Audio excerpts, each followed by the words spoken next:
The Provo Canyon School has been totally exposed for its corruption and its abuse against kids and teenagers. And it's been exposed for a long time, but YouTube sensation Reckless Ben took it to a whole nother level when he actually infiltrated the school and got footage. Provo Canyon School has now responded to Reckless Ben, and they may not stop at simply just denying his claims. The company said it is evaluating what actions it wants to take against Reckless Ben. And here's why that's serious. They've already taken another undercover creator to federal court. So what exactly did Provo Canyon say? What do they dispute? And how much legal trouble could Reckless Ben be facing? Hey everybody, welcome back to Coach's Archives. I am Coach, keeping you up to date on all the things that you are interested in. So the Salt Lake Tribune came out with this article here. YouTuber Reckless Ben went undercover at Provo Canyon School. The program is now weighing action against him. So Universal Health Services, or the UHS, which owns the Provo Canyon School, told the Salt Lake Tribune in this report that it knows about Ben's video and disputes how it portrays the facility. Their statement characterized the video, Ben's video, as a highly edited narrative, and we've seen that before coming from Bricks and Minifigs. They say that it contained comments they say were taken out of context, along with opinion and conjecture, and said it does not give a complete or accurate picture. UHS also argued that isolated remarks shouldn't be used to characterize the entire organization. And that's important because we now have Reckless Ben's version versus the Provo Canyon's version. So they say they may take action against Reckless Ben, that they are evaluating any appropriate action. What we currently don't know is if they're actually suing Reckless Ben. They're certainly threatening to do that. We don't know if attorneys have sent him any type of demand or any type of cease and desist. We don't know exactly the legal theory that they might use. And we also don't know if criminal allegations are involved, but I would assume, based on the past, that if they can, they will certainly involve criminal accusations. And ultimately, we don't know if they're going to do anything. This is just a statement that they made in the news to the Salt Lake Tribune. But with all that being said, Reckless Ben should probably take all of that seriously. In 2024, UHS of Provo Canyon sued filmmaker, former YouTuber Rob Bliss after he was hired at the facility under allegedly false pretenses and attempted to secure record there. That case just wasn't a threatening letter. UHS went to federal court. The case included claims involving breach of contract, fraudulent misrepresentation, state and federal wiretap laws and conversation, and the preliminary stage, the judge just allowed most of those claims to continue while dismissing an intrusion upon seclusion claim. And UHS obtained a preliminary injunction. Now, we've seen all of these steps happen in the same state of Utah with Reckless Ben versus Bricks and Minifigs. So it stands to reason this is quite possibly what's going to occur in the next few weeks. When Provo Canyon says it's considering taking action against Reckless Ben, that's something that we certainly have to take seriously. They've been down this road before, Provo Canyon Schools, with an undercover creator before. Many of the things that Rob Bliss was sued for when he went undercover, it's the exact same things that Reckless Ben and his team with Sheldon Norcross has done. Let me just break in here and say real quick, props to Reckless Ben for doing the things that he's done in exposing all of these terrible bad actors. A facility that is full of corruption and totally abusing its teenage residents. You can't justify that. So if Reckless Ben did a couple of things that are like misdemeanors to get this story out, one could argue that in fact is worth it. The corruption needs to be addressed and the place needs to be brought down. That's my commentary. So Ben's video showed staff discussing roughly 250 to 300 physical restraints per month. UHS told the Tribune that the claim that the staff performed hundreds of restraints monthly was not accurate. Ben showed the conversation. Provo Canyon says the number does not accurately reflect what was actually happening.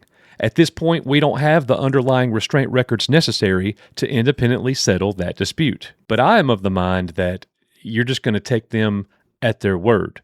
They actually came across braggadociously, saying, yeah, we restrain up to 300 kids a month. all of our employees. Like we do it all the time. If they sneeze wrong, we're taking them down. That's kind of the attitude that was portrayed in the actual video footage. And it's going to be hard to dispute against that. You are telling, as an employee there, a brand new employee, somebody who is basically being trained, you are telling them this as it is point blank fact. I would definitely, if that's not the case, I would definitely have a situation where I'm training my new employees with the actual truth of what the place is about. You know what I mean? Instead of trying to embellish the numbers and say that it's a lot worse than it really is, that's going to get them in trouble. And personally, based on what I'm seeing in Ben's video and the footage, I wouldn't be surprised if the guy's not embellishing. I have to assume there's a great deal of corruption and abuse going on in the place. They also responded to Sheldon's hiring. According to the UHS, Sheldon passed an initial criminal background check. Utah later completed another check and determined he was not eligible to work with young people. UHS says the appropriate steps were then followed. The company says Sheldon quit before it could terminate him. UHS also says Sheldon did not work independently with clients. But you still got to ask the question, how did Sheldon get hired in the first place? Did they break the law by hiring Sheldon Norcross in that facility? It certainly appears to be the case. UHS responded saying there were multiple stages to the screening process. Sheldon initially passed, and the company acted once Utah determined he was ineligible. So that's one of the factual disputes I expect we're going to hear much more about if this escalates. There's one thing that UHS didn't really address at all. The Salt Lake Tribune reports that UHS did not specifically address Ben's claim that he successfully posed as a teenager and was admitted into Provo Canyon School.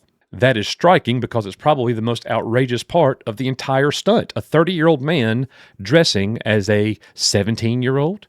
So UHS pushed back on the editing, the restraint number, and Sheldon's employment, but according to the Tribune, they did not specifically explain the question everybody had after watching Ben's video. How did a 30-year-old man convince the facility that he was a troubled teenager and actually get admitted?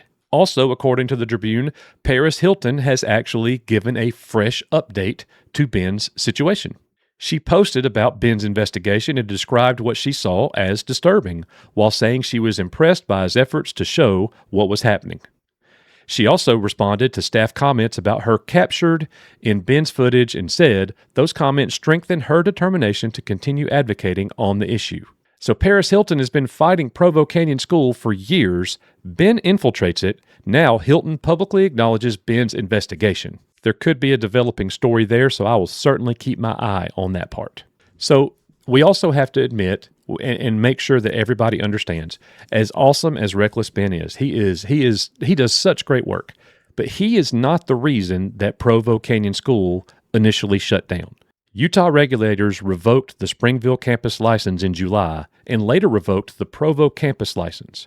The Provo revocation required services there to end by August 16th. Those regulatory actions were underway before Ben published his August 15th video. Did Reckless Ben actually wait a day after they were ordered to shut down to release his video? One could definitely say that appears to be the case, and I have no problem with that. Utah regulators previously reported serious safety concerns at the Provo campus, including failures surrounding a May incident in which a minor was harmed and emergency medical care was delayed.